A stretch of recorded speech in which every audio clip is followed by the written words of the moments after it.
why would I want to arrest you? Well, I don't want you to arrest me, but Yeah, I don't want to arrest you and take you to custody. I am going to arrest you for failing to provide a valid ticket to travel. Welcome to Rate the Audits, where we put misconduct on display, explore police and legal content, protect rights and demand accountability. This episode is brought to us by Auditor Alex Lennon. Be sure to check the link below and subscribe to his channel and give him the credit he deserves. In this episode, Auditor Alex Lennon faces one of the most ridiculous arrests you'll ever see. After rushing for his train, Alex is stopped by Merseyrail staff for not showing a printed ticket, even though he'd already bought it online. What should have been a quick, civil misunderstanding turns into chaos when British Transport Police arrive and completely lose the plot. Instead of using basic common sense, one officer decides to escalate it to a full-blown arrest because Alex doesn't provide his details to staff and security. But I paid the money. You haven't. You can refund I have paid the money. You're not listening. You're shutting your mind. You're not open-minded. So you're just tunnel vision what are you, on your opinion. What are you trying to tell me? We'll let the police come, the British We'll let Transport the British Transport Police come? We'll get your details. Well, they will they will arrest me.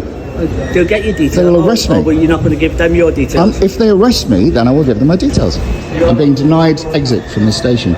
Right, have you purchased a ticket Yes. where you boarded the train? I purchased the ticket and I can show evidence of that. Right, have you printed that ticket I wasn't off? able to get it printed, no.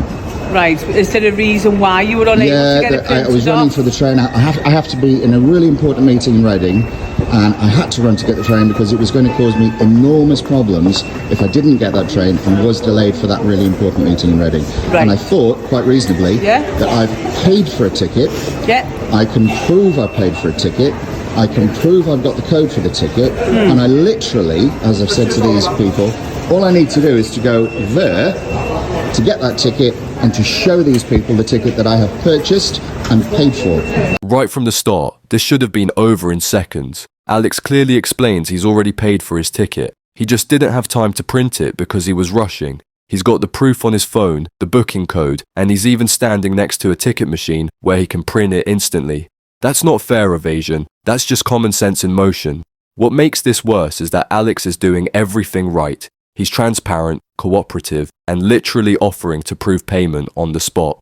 Any reasonable officer or rail staff would have checked his booking, confirmed it, and let him go on his way. But instead, what should have been a 30-second check turns into an unnecessary escalation. I understand their reasoning. All I'm saying is I've paid for a ticket, so my belief is that in law I can show I've had no intent to defraud anybody. Yeah. I haven't travelled this network trying to travel without a ticket, and I can evidence that. And so I did not intend to give these people my personal details. I don't believe they're empowered to take them, and I'm not going to give them to you. Should you, of course, arrest me, I will, of course, give you my personal details, and I will abide by the empowerment that you have.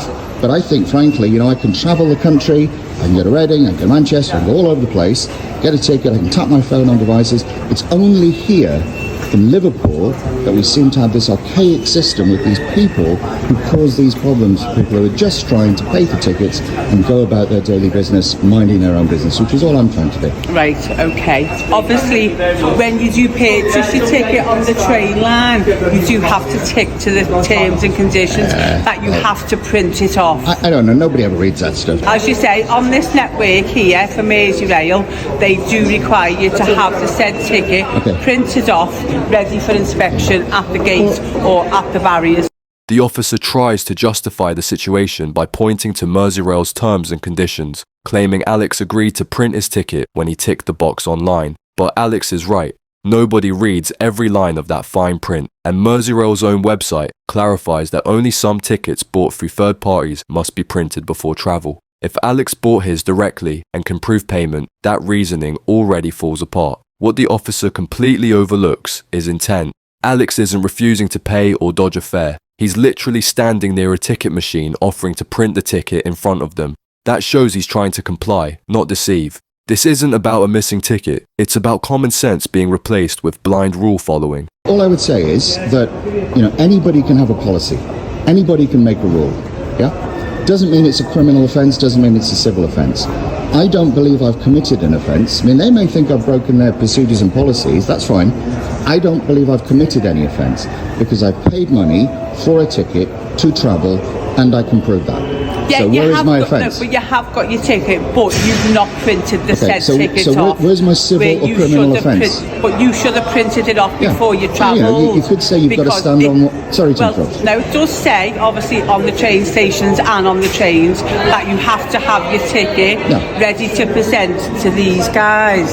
And if you have it on the phone, which is the actual ticket, and yours isn't the actual ticket. Yours is proof to say you've purchased a ticket, but you've not yet you've not yet printed that said ticket I see what you're saying. My point is that what's happened, you could have a rule on the terms and conditions on Merseyrail saying everybody on the train has to stand on one leg, and everybody would have to stand on one leg, and you could threaten people if they didn't stand on one leg.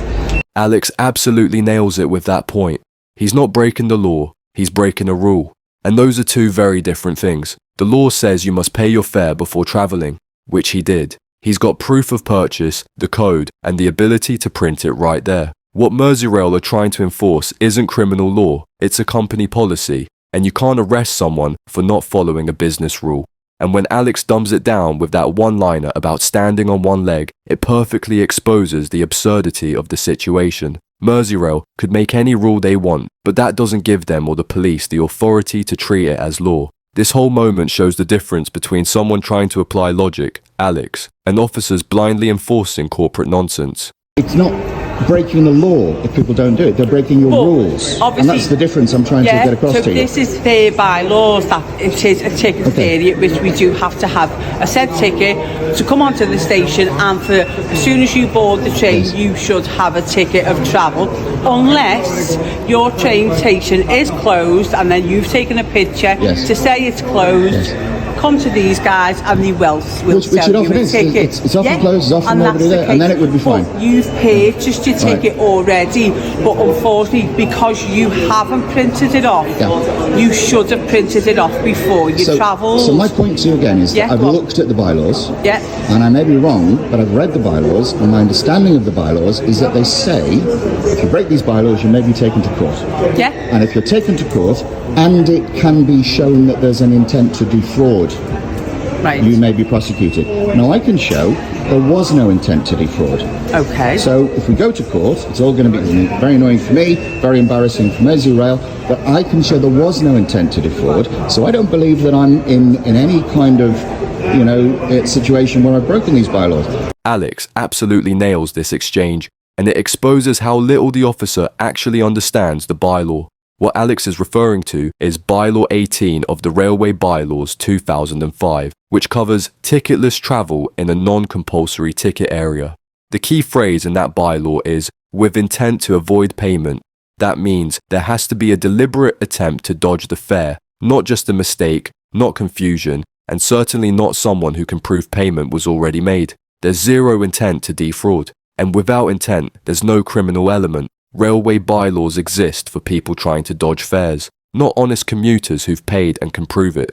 So the train line tickets, as you said rightly, you have to print out the tickets. If it's not printed out, it's not valid to travel on the train. I know this is what the lady said to me. It's not valid on the train. And what I'm saying is that petrol ticket. Can I just explain to you? Yes. What happened is sometimes people buy train line tickets. They don't print it. They do the journey. They complete the journey. What happens is they get refunded. Well, that would be terrible. They got refunded. That would be terrible. Okay, so some people does that. Okay, I'm not saying you do. No. Your intention to do that. Specifically, on these occasions. Specifically, I asked these people to let me go just over there, to print the ticket.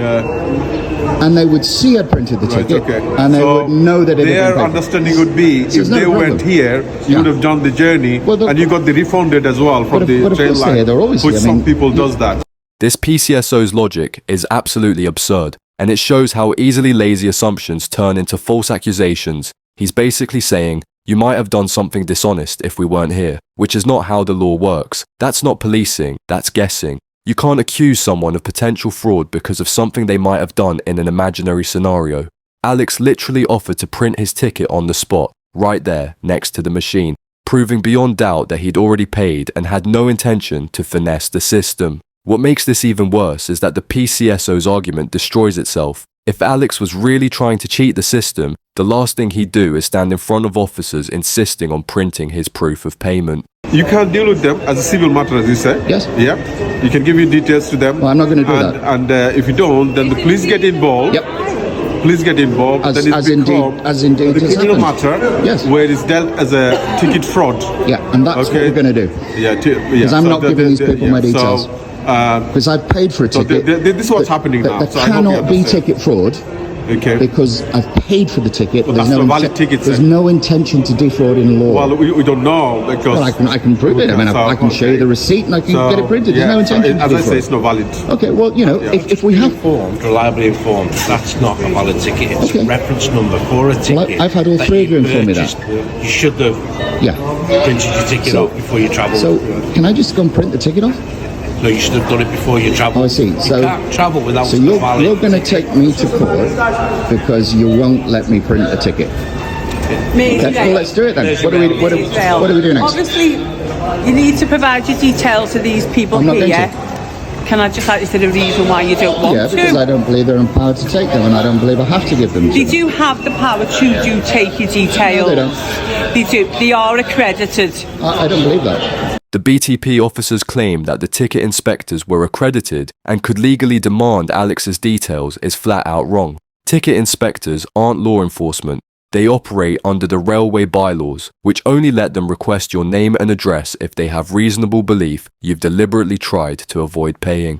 That's miles away from Alex's situation. What makes it worse is the officer's blind confidence. Rather than verify what powers these inspectors actually had, she took their word as gospel and used it to pressure Alex. That's not supporting a partner agency, that's outsourcing judgment to people with no police authority. It's lazy, it's unlawful, and it perfectly shows why the public lose faith, because one officer's ignorance can turn a civil issue into an arrestable mess. If I'm arrested, I will give my details to the arresting police officer when hearing the basis upon which I'm being arrested, because that will then be used in the court of law. Right, at the moment, I do have a necessity because you're not failing to provide your details. I will not provide my details But- until I'm arrested. Yeah, why would I want to arrest you? Well, I don't want you to arrest me, but Yeah, I don't want to arrest nobody you and has any take you to business. custody. Yeah, And I really you've don't got want a that meeting either. to get I to. really don't want I've that. still got things to do today, I'm obviously. not going to be pressured into giving people my details. I have a right not to have the right to privacy. I will not give people my details and they're pressuring me to do that. I don't believe you have a right to take my details until you arrest me. If you arrest me, if there's a basis for you to arrest me, and you arrest me, and you tell me why I'm being arrested, I will of course comply and I will of course give my details. That's You just haven't normal. got the ticket. I have You paid for have the ticket, yeah, but and I that's can just a print that reference ticket number. just over there. Yes, but you should have I can printed the ticket before you travel. And you're going to arrest me for that. I am going to arrest you for failing to provide a valid ticket to travel, okay? You're going to so arrest me for my failing necessity to- is Sorry, to- for my failing necessity to- for failing to provide a valid to ticket for travel. travel, which you don't have on your person. You have a reference number, so I will arrest you for the offence. And you won't let me print that to show you that I have a ticket. because you've already passed the point where you could have printed the So ticket you won't off. allow me to print the ticket. Obviously when I've finished dealing with you then, yeah, you can go and print the ticket off, Thank you that's very fine. much. Okay, do you want to come to our office and Yeah. we'll speak out the way? Yeah. And we'll take it from there. Okay. All right, do you want to follow this way? Thank you. The decision to arrest Alex here is unbelievable. The officer admits he's already paid for the ticket and could print it on the spot, yet still claims it's invalid because he didn't print it before travelling. The whole purpose of checking tickets is to confirm payment, and Alex could have proven that in seconds. She effectively punished compliance and rewarded stubbornness, turning a solvable mix-up into an unlawful arrest. Alex's update really exposes how ridiculous the whole situation was. The officers went through the motions of arrest, interview, and de-arrest, just to end up doing exactly what Alex had suggested at the start, walking him to the machine to print his ticket. It highlights the lack of common sense and proportionality in how British Transport Police handled this. Rather than using discretion and logic, they defaulted to heavy-handed enforcement. The fact that Alex had to be arrested before being allowed to prove he'd paid shows how policing by procedure, instead of by reason, can make a mockery of justice. These comments really clear up the legal side of Alex's situation perfectly. Ryan breaks it down with precision. Buying a ticket is the law because travelling without permission would be illegal, but printing the ticket is only a bylaw requirement. That distinction is huge. Not printing a ticket doesn't automatically make someone guilty of fare evasion. It simply gives the company the option to prosecute if they can prove intent to defraud. Since Alex had already paid and could show proof of purchase, there was never any legal basis for a criminal offence, just a procedural box left unchecked. The fact that Transport Police didn't prosecute him later only reinforces how flimsy the grounds were from the start. Alex's reply ties it all together. He stood on solid ground the entire time. He knew he'd paid, had no intention to deceive, and was confident any court would throw the case out instantly. But what's most telling is his note about the single justice procedure, a route Merseyrail could have used to quietly process a fine without proper oversight, which he now calls unlawful activity. That line speaks volumes. It shows that what started as a supposed ticket issue exposed something bigger, how companies, and sometimes even police, bend administrative rules to push unjust enforcement, counting on people not to question it like Alex did.